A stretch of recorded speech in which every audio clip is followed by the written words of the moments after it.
देखो, सबसे पहली चीज हम बात करते हैं।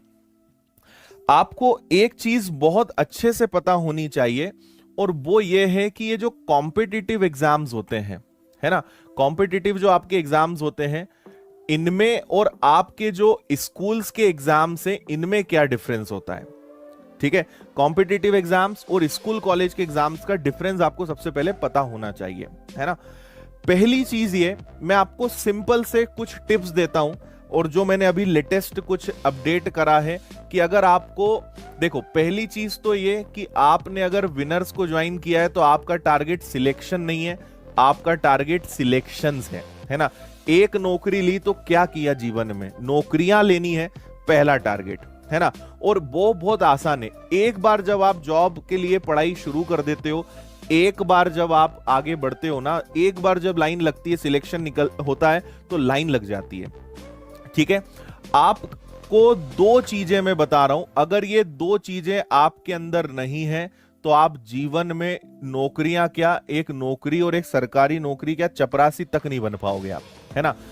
अगर आपको वास्तव में सिलेक्शंस लेने हैं, बहुत सारी जॉब्स लेनी है, दो बातें अपने घर में लिख कर रख देना, है ना। दो बहुत आसान चीजें मैं बता रहा हूं, लिखने में बोलने में बड़ा आसान है, लेकिन ये हर किसी के बस की बात नहीं है। और जो मैंने लाखों स्टूडेंट्स पे रिसर्च करी है, उसके बाद आपको दो पॉइंट्स बता रहा हूं मैं। ठीक है, पहला ये कि आपको कभी भी छुट्टी नहीं मारनी है, आपको कभी ब्रेक नहीं करना है। ये कब से, जब से स्टार्ट किया तब से सिलेक्शन तक, है ना। देखो, सिलेक्शन की प्रोसेस क्या होती है, आप सबसे पहले पढ़ाई स्टार्ट करते हो, है ना। आप कोचिंग ज्वाइन करते हो, ऑनलाइन पढ़ते हो, ऑफलाइन पढ़ते हो, जो भी पढ़ते हो, आप बेसिक चीजें सीखते हो। बेसिक सीखने के बाद आप प्रैक्टिस करते हो, आप टेस्ट लगाते हो, बहुत सारी चीजें करते हो, और फिर जाके जो है आपका सिलेक्शन होता है। ये लिखने में बड़ी आसान तरीके से मैं यहां लिख रहा हूं, है ना। जैसे आप में से मैक्सिमम लोग अभी यहां बेसिक वाली स्टेज पर हो, है ना, और आप अभी सिलेक्शन से काफी दूर हो। जब आप स्टार्ट करते हो, जब आप बेसिक पढ़ रहे होते हो, आप अभी जैसे क्लासेस में हो, कोर्स ले रहे हो, तो आपको ना बड़ा, आपके अंदर अभी काफी एनर्जी है, काफी जोश है, काफी जुनून है, और अभी ये आप इस मोड पे हो कि अरे फोड़ डालेंगे, है ना।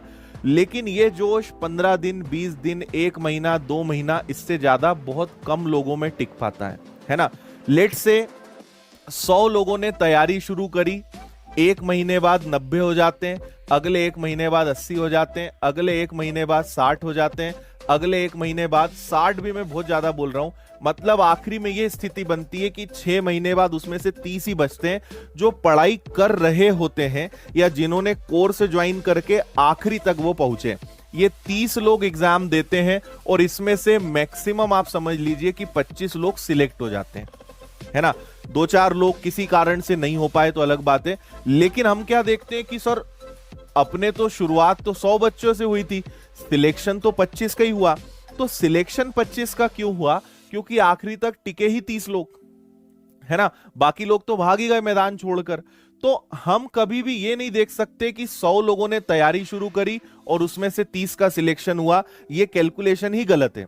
क्यों, क्योंकि आखिरी तक इतने लोग टिकते नहीं है।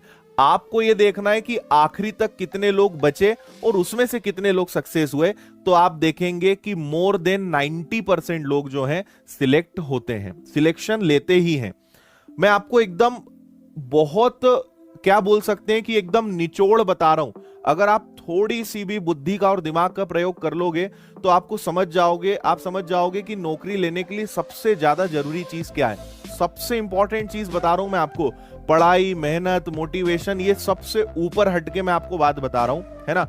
सबसे इंपॉर्टेंट चीज है चलते रहना, वेरी वेरी इंपॉर्टेंट, चलते रहना सबसे ज्यादा जरूरी है।